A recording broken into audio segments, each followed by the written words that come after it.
With breaking news, thanks for joining us. I'm Charlotte McBride. Less than an hour ago, we got word of a guilty plea in last June's shooting in Tysons Corner Center. While no one was injured in that gunfire at the mall, many families at the mall that Saturday found themselves separated after scattering from the sound of shooting.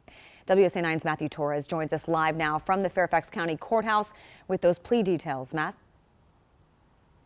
Hey, Charlotte, it was just minutes ago when we spoke to Steve Descano, the Fairfax County Commonwealth's attorney, reacting to the guilty pleas. As you might remember, it was back on Father's Day last year at the Tysons Corner Mall when 23-year-old Noah Settles fired his gun 3 times. And as of this morning and about an hour ago, he has now entered 4 guilty pleas.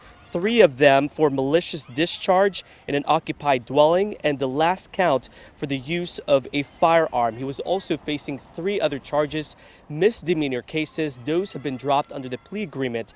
And what's interesting to note is that even though he did enter the guilty pleas, under the agreement, he is not admitting to guilt, but acknowledging that if this case did go to trial, that the Commonwealth's Attorney's Office did have enough evidence to find, so the jury could find him guilty. So in order to avoid all of that, he did plead guilty to those 4 charges.